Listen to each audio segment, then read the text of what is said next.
Now, 5 a.m. on WKYT this morning, Lexington police are kicking off a campaign aimed at making drivers obey the speed limits. We'll tell you which areas of town they're going to be targeting. A Lexington man is recovering this morning after a grease fire burned him. In just a few minutes, we'll have more on how you can protect yourself from this type of situation. Rain covering the region this morning, and you know what? It's going to stay that way this afternoon, off into the night, tomorrow morning. Got a long ways to go with this heavy rain. I'll show you the effects of this coming up. Tracking, alerting, protecting. This is WKYT This Morning. Good morning from the WKYT News team, and welcome in here on Tuesday, March 10th. I'm Bill Bryant. And I'm Rebecca Smith. It's a little bit of a rainy start to your morning. And it looks like the day is going to be that way, so settle in for that. Don't forget your umbrella and maybe some boots or what have you as you head out this morning. Let's check in with meteorologist Micah Harris, who's tracking that. Good morning. Good morning. Yeah, you probably don't want to wear your best shoes outside this morning and throughout the day because this is going to be a very active weather day in terms of getting a lot of rain outside. And a lot of this rain will pick up right around an inch to about an inch and a half by the time we head off into the night. So here comes a lot of rain. You will get a break or two in the action throughout the day, but wet roadways going to be our main focus this morning. Then as we hit into the afternoon and off into tomorrow, that's when flooding concerns start to come into effect. 40s this morning, 50s this afternoon, rain for all, and that really rises that flooding concern in toward not just the next couple of days, but this takes you off into Friday, maybe even portions of Saturday too. I'll show you how much we're going to be expecting in the forecast now, coming up in a few minutes. Okay, we'll see you shortly. Thank you. More than 2,000 people in Estill County are still without water service this morning. Estill County leaders say debris in the swollen Kentucky River is blocking the intake structure at the Irvin Water Treatment Plant. Crews are now working to clear debris from the intake. Estill County Emergency Management says the water plant is working again at full capacity, but they say the county has been quickly losing water from reserve tanks. If people don't really start conserving, I mean, you know, bare necessities on usage, we'll see tanks go even lower, and at that point we have to start looking at critical structures. Hospital and nursing home have to have water. For now, a boil water advisory has been issued for all of Estill County. County leaders there will hand out bottled water again today at the Estill County Fair Barn. The Estill County Superintendent says schools will stay open for now, but if the county has to issue a critical water advisory, schools will close. In some parts of Leslie County, the only way to get around right now is by boat. Some people say they have been stuck in their homes for days because of flooded roads. Emergency crews tried to help some of those people yesterday. County leaders have closed the floodgates at Buckhorn Lake to prevent more flooding nearby. Well, Lexington man's recovering from burns this morning after a grease fire at his home. Emergency crews got the call around 10:30 last night at a home on Mount Rainier Drive in Lexington. And WKYT's Mark Barber is live near the scene now. Mark, good morning to you. Good morning, Bill and Rebecca. Firefighters say that this fire shows why it is just so important to know how to put out a grease fire safely. They say instead of putting snow on it, like a man did here on Mount Rainier Drive, use flour instead. Now, fire crews tell us that this grease fire started in a kitchen around 10:30 last night. Firefighters say a man tried to put out the fire by piling snow on it, but we're told he was burned when the fire spread to the kitchen cabinets.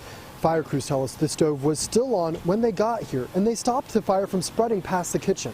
We're told the man's burns are not severe, and he was given medical care in the house. At this time, firefighters say they don't know if the fire damage will force the man out of the home. Now, fire crews say because grease fires can spread very quickly and because they are very dangerous, if you ever have one in your home, it's important to get everyone out, including yourself. Call 911 and then let firefighters handle it. Live in Lexington, Mark Barber, WKYT. Mark, thank you very much. Investigators in Laurel County still are not sure who killed a husband and wife inside their home. Police say the autopsy shows Donnie and Sharon Jackson died of gunshot wounds over the weekend. They say the couple's home on Slate Ridge Road was also set on fire, possibly to cover up the crime. Neighbors tell us Donnie was a war veteran and they cannot imagine who would want to kill the couple. To go in on a man that has guns and pretty well always took care of himself and family, and kill two people, I can't comprehend what kind of person could do that. London Laurel County Crime Stoppers is now offering a $1,000 reward for information that leads to an arrest in that case. A wanted man police say trying to run from them did not get too far. State police say 35-year-old Derek Whitlock had multiple warrants for his arrest when they showed up at his home in Georgetown yesterday afternoon. They say Whitlock ran away, but once he made it to the street, they say he ran into an oncoming state police cruiser. Whitlock was taken to UK hospital with what police are calling non-life-threatening injuries. Well, 4 people are in jail this morning after state troopers found them with 23 pounds of crystal meth. Jackie Higgs, Jimmy Jackson, and Jamie Gregory, all of Central City, and James Lamar Jr. of Indiana were all charged with drug trafficking. Troopers say they found 23 pounds of crystal meth and $20,000 at a home in Central City. They say the meth had a street value of $1 million. Emergency crews and the gas company had quite a bit of cleanup after a gas leak in Paris. Investigators say construction workers hit a gas main along 10th Street late Monday afternoon.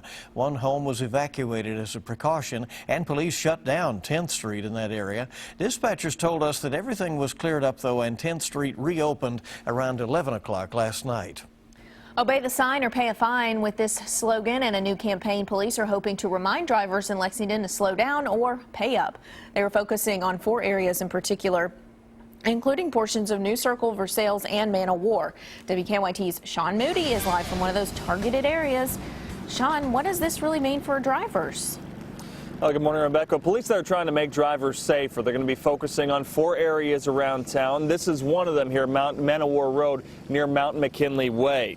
Lexington police say higher numbers of crashes led them to start this Obey the Sign or Pay a Fine campaign. They're putting up radar trailers, those signs that show the speed limit as well as your speed. And they're also increasing patrols in some of the areas they say have high numbers of speeders. They'll focus on Versailles Road inbound between Man O' War and New Circle, the inner loop of New Circle between Tates Creek and Alumni, the outer loop of New Circle between Versailles Road and Harrodsburg Road, and the outer loop of Man O' War here around Mount McKinley Way.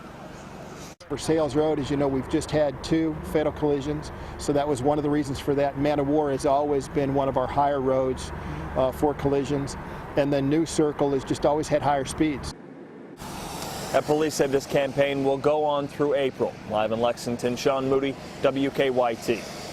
All right, Sean, thank you very much. Out there in the rain this morning, 5:07 is our time on WKYT. Going to check out some other areas of town to see how traffic's moving with a look at live drive traffic. Here's Broadway and High Street, and it's looking clear in that area. Of course, once again, you see the rain there, as is the case almost everywhere in the Commonwealth today. 100% chance of rain, Micah is telling us, as the day goes along. We might see a break or 2, but otherwise it's going to be a pretty rainy day. So keep that in mind. Be sure your wipers are in working order, and that you're prepared out there for the day ahead. No reports of any major problems yet. WKYT this morning, just getting started. So good to have you along. Tuesday. Massachusetts has gotten quite a bit of snow over the past few weeks. One family is using it to build a really big igloo. We'll show you their new party pad in just a few minutes. We have a flood watch in effect for all as we head throughout the afternoon and off into tomorrow afternoon. Tracking that potential for some flooding across the region, how much you can expect when it really picks up. All those answers coming up next.